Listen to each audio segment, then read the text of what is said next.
Mit der neuen SRAM GX Eagle Transmission Schaltung sickert die innovative T-Type-Technologie, die SRAM zuletzt vorgestellt hat, in günstigere Preisregionen durch. Wir testen nicht nur die neue GX Eagle Transmission Schaltung, sondern klären auch, ob sich das Upgrade überhaupt lohnt.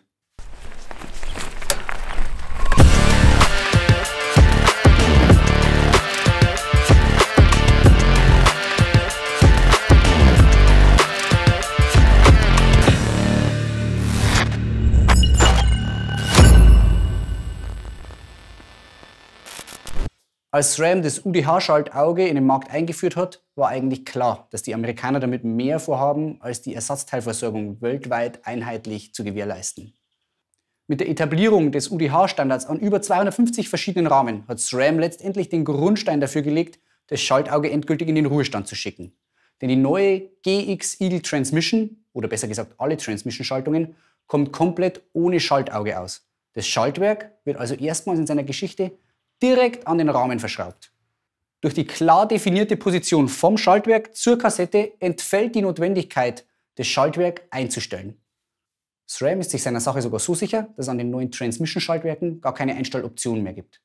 Die kleinen Schrauben, mit denen man jahrzehntelang die Endanschläge von seinem Schaltwerk begrenzt hat, gibt es an so einem Transmission-Schaltwerk nicht mehr.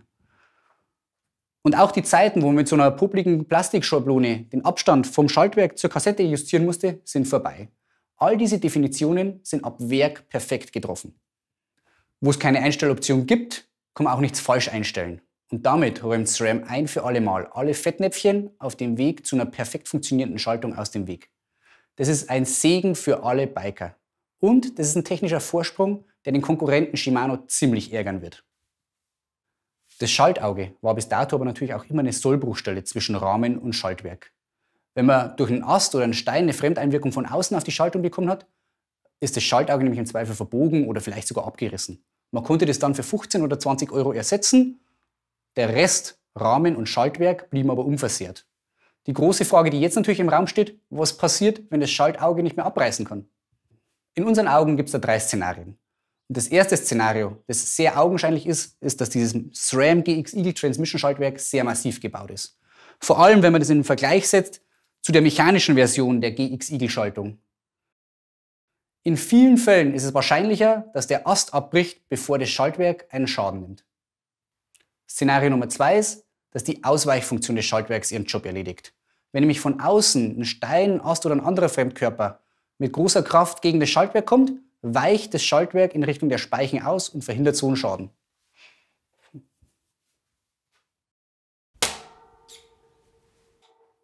Das ist eine Funktion, die alle elektronischen Schaltwerke von SRAM haben und die definitiv Schäden verhindert. Und dann gibt es natürlich noch Szenario Nummer 3. Die neuen Transmission-Schaltwerke sind zwar äußerst robust gebaut, aber nicht unzerstörbar. Im Zweifel wird also doch das Schaltwerk kaputt gehen. Aber erstmals in der Geschichte von Schaltwerken ist das Schaltwerk kleinteilig, auch für jeden Biker daheim in der Werkstatt reparierbar. Zum Beispiel kann man hier das Outerplate oder den Käfig nahezu ohne Werkzeug tauschen. Die Ersatzteile bietet SRAM an. Und das ist ein wirklicher Meilenstein in der Geschichte von Schaltungen. Die einzelnen Preise für die Ersatzteile haben wir euch in dem großen Artikel, den wir zu dieser Schaltgruppe gemacht haben, unten in der Videobeschreibung verlinkt. Aktuell sind die Preise für die Ersatzteile noch relativ hoch, aber der Markt wird hier sicher bald günstigere Preise hervorbringen. Wenn man jetzt die Schaltgruppe optisch sieht, könnte man natürlich meinen, dass sie höllisch schwer geworden ist. Wir haben jedes Einzelteil der Schaltgruppe gewogen und mit der mechanischen GX Eagle Gruppe verglichen. Wenn man das Ganze jetzt auf einer objektiven Ebene macht, also den Schaltzug, der für die mechanische Schaltung nötig ist, mit dazu zählt und den Bashguard, den es hier bei diesen neuen Schaltgruppen gibt, abzieht, dann fällt auf, dass die Schaltgruppe gerade mal 40 Gramm schwerer ist als das mechanische Pendant. Verkraftbar, wie ich meinen würde. Im Vergleich zur teureren XO oder XX-Version gibt es auf der funktionalen Ebene kaum Unterschiede zur GX. Das einzig wirklich Nennenswerte ist, dass die Schaltgruppe kein Magic Wheel Schaltröhrchen hat. Der Gag, einen Schraubenzieher bei laufender Schaltung hier ins Schaltröhrchen einzuführen und nichts passiert, funktioniert hier also nicht. Ein weiterer Unterschied im Vergleich zu den teuren XO und XX Schaltgruppen liegt natürlich in der Kassette. Wie auch bei den mechanischen Eagle Schaltgruppen ist die GX Transmission Kassette nicht aus einem Stück gefräst, sondern aus einzelnen Ritzeln zusammengenietet. Im Unterschied zur Kassette der mechanischen Schaltgruppe werden aber nicht alle Ritzel einzeln miteinander vernietet. Die letzten 4 Ritzel der Kassette werden aus einem Stahlblock gefräst, was die Kassette widerstandsfähiger gegen Verschleiß machen soll. Außerdem ist die Kassette silber beschichtet, was den Verschleiß, wenn er denn eintritt, deutlich besser kaschieren soll, wie hier bei der schwarzen Beschichtung der Kassette aus der mechanischen Gruppe. Vergleicht man die Funktion der Schaltung mit einer herkömmlichen Igel-Schaltung auf dem Trail, spürt man erstmal relativ wenig Unterschied. Vorausgesetzt, die herkömmliche Schaltung ist perfekt eingestellt. Eins merkt man aber dann doch ganz deutlich. Unter Last schaltet die neue Transmission-Schaltung deutlich besser als herkömmliche Schaltungen. Damit reagiert SRAM vor allem auf den verstärkten Einsatz an E-Bikes. Der Pod-Controller, so heißt der neue Schalthebel an dieser Schaltgruppe, liegt deutlich besser in der Hand als die AXS Rocker Pedal oder Controller von den alten AXS-Schaltungen.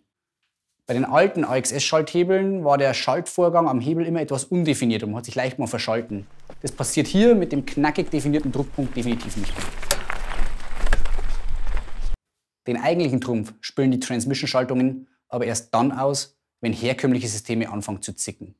Die 12-Fach-Antriebe sind nämlich dafür bekannt, dass sie sehr sensibel sind. Wenn sie sich über die Dauer des Einsatzes nämlich mal leicht verstellen, springt schnell der Gang oder die Schaltung läuft laut. Und diese Zickereien gibt es bei den Transmission-Antrieben einfach nicht mehr. Wenn du jetzt kurz davor bist, die Schaltgruppe in deinen Warenkorb zu legen, dann check nochmal, ob dein Rahmen auch den UDH-Schaltaugenstandard hat. Ohne den funktioniert die Schaltgruppe nämlich überhaupt nicht. Technisch gesehen ist die Schaltgruppe auf alle Fälle überlegen und ein Upgrade wert. Aber zum Nachrüsten ist sie auch teuer. SRAM will 1300 € für die komplette Schaltgruppe aus Kurbel, Kassette, Kette, Schaltwerk und Schalthebel. Nicht ohne. Anders schaut die Sache aus, wenn man sich ein neues Komplettbike kaufen will. Im Verbund von so einem Komplettbike fallen die Mehrkosten für den Antrieb nämlich überschaubar aus. Und auf bike-test.com haben wir den kompletten Markt nach einheitlichen Kriterien bewertet und für euch übersichtlich aufbereitet. Dort findet ihr auch alle Bikes, die aktuell den neuen Transmission-Antrieb haben.